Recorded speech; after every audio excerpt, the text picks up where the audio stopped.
If you're just starting your investing journey, or even if you've been investing for years, you're in the perfect spot. It's never too late to start investing or to put extra income toward building wealth. But here's the reality check. Most investors fail. That doesn't mean they lose every dollar, but it does mean they underperform the market, bail out too early, or never build the wealth they could have if they'd avoided some common traps. The good news? Once you know why most investors fail, you can sidestep those mistakes and tilt the odds in your favor. We'll give you 4 reasons investors fail and 1 way to put yourself ahead of the rest. Let's start with one of the biggest reasons. Number 1, trying to time the market. This is the mistake that trips up beginners and seasoned investors alike. Almost everyone has the thought at some point, if I could just buy at the bottom and sell at the top, I'd be rich. On paper, it sounds logical. Who wouldn't want to avoid downturns and only buy the ride up? But here's a catch. No one, not even the pros, can do this consistently. Think about it.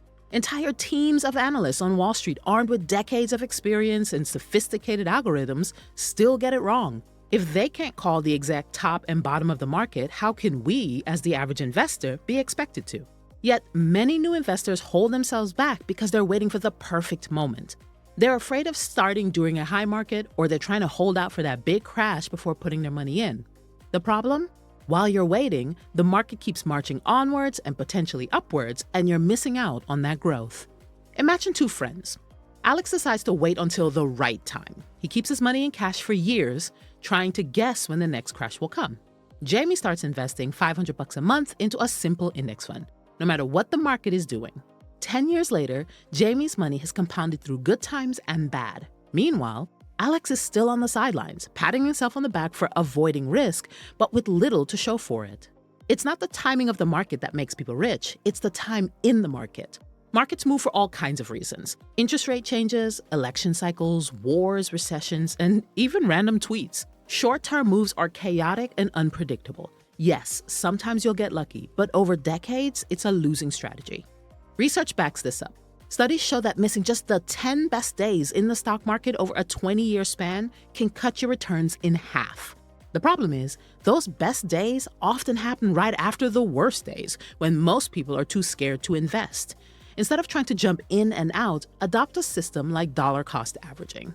That's just a fancy way of saying invest a set amount regularly, whether it's weekly, monthly, or whatever works for you. Sometimes you'll buy high, sometimes low, but over time, it averages out. This approach takes the pressure off guessing and keeps you moving forward.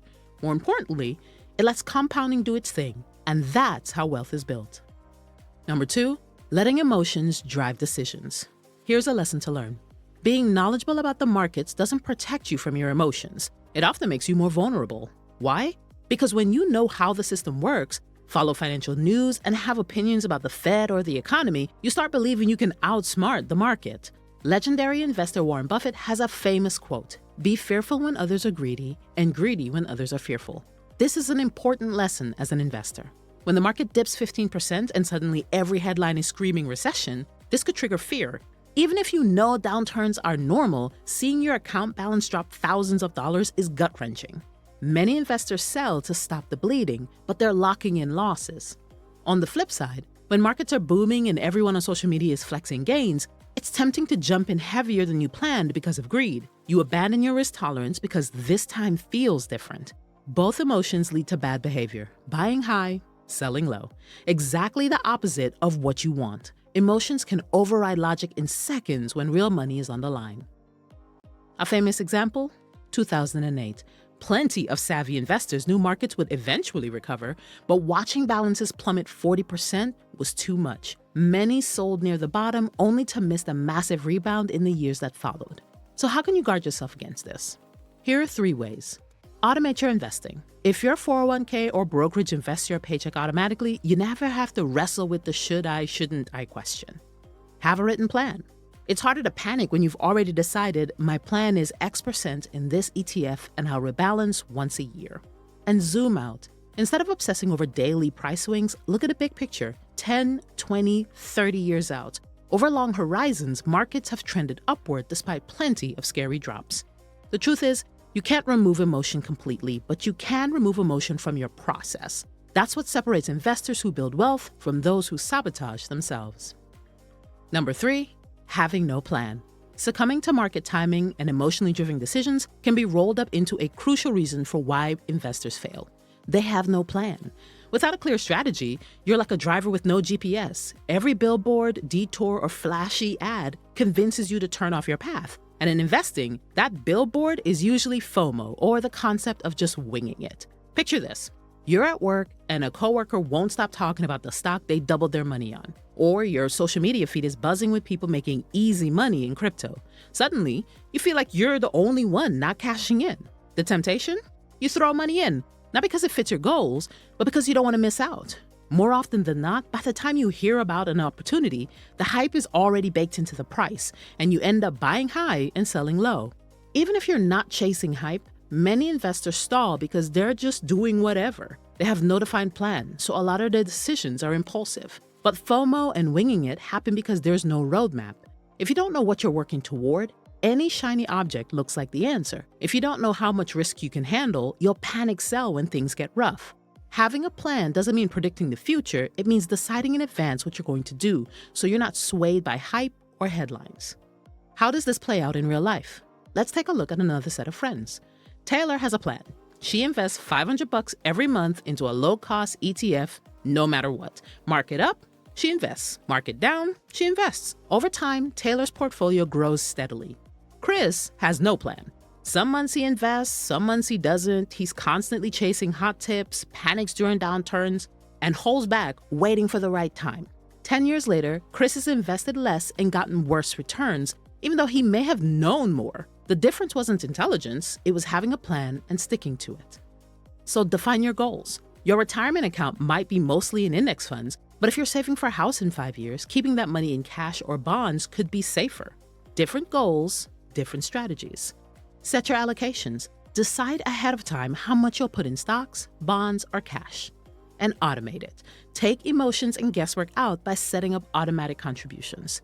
With a plan, you stop asking, should I invest now? And start asking, do my investments match my goals? That shift alone will put you ahead of most investors. Now, before we get to the last reason investors fail and the one thing you can do to get ahead of the game, if you've made it this far, please consider liking and subscribing. It really does help us out. Number 4, underestimating compounding. Here's one of the most overlooked reasons investors fail. They underestimate how powerful compounding is. And because of that, they quit too soon. Compounding is often called the 8th wonder of the world. It's the process of your money earning returns, and then those returns earning even more returns. Over years and decades, the snowball effect is massive. But here's the catch. At the beginning, it doesn't feel like much is happening at all. If you invest $200 a month and after a year you see maybe $2,500 in your account, it's easy to think, all this effort and that's it? Compared to flashy stories of overnight crypto millionaires, compounding feels boring and slow. This is where many new investors lose patience. They stop contributing, or worse, they pull their money out thinking it's just not working. But compounding is like planting a tree. The first few years feel underwhelming, but given time, the growth becomes unstoppable. Let's run the numbers. If you invest $200 a month at an average 8% return for 5 years, you'll have about $15,000. Not bad, but nothing life-changing. Stick with it for 20 years and it's about $110,000. Stay the course for 40 years and explodes to $630,000 from the same $200 a month. That's the magic of compounding. The longer you let it run, the bigger the payoff. But most investors never see those big numbers because they bail before the magic kicks in. So why do they quit? Could be for a few reasons. 1, short-term noise. Markets go up and down, and seeing your balance dip 20% early on can be scary, even if it is temporary. 2, impatience. We live in a world of instant results. Amazon Prime, TikTok, same-day delivery, but investing doesn't work like that. And 3, comparison. Seeing someone else get rich quick makes your steady growth feel lame by comparison. What you have to remember is that the best investors aren't the ones who pick the hottest stock. They're the ones who stayed invested. Warren Buffett didn't become one of the richest men alive by flipping trades every month. He let compounding work for decades. Zoom out your time horizon. Don't judge your results after a year or two. Look at them in decades. The truth is, the early years of compounding look unimpressive, and that's where most investors give up. The winners are the ones who keep watering the tree until the growth becomes impossible to ignore. But we're not just here to point out the mistakes. Let's talk about the first step you can do to set yourself up for success. Learn the basics. Most investors don't fail because the market is impossible to figure out. They fail because they never took the time to learn the rules of the game and build the proper behaviors to succeed. Jumping into investing without understanding the fundamentals is like trying to play basketball without knowing how to dribble. You're bound to trip up, even if you are athletic. The good news? You don't need a finance degree to get this right. You just need a grasp on a few core principles. Step 1, understand your accounts. Before you even pick investments, you need to know where to put them. Different accounts have different rules. Here are a few you might have heard of. A 401k is typically employer-sponsored and tax advantage. If your company matches contributions, take it. That's free money. Roth IRA. Contributions are after tax, but growth and withdrawals in retirement are tax-free. This could be a great investment, particularly for younger investors. Brokerage account. More flexible, no tax perks, but no contribution limits either. Good for general investing goals. Step 2, know what you're buying.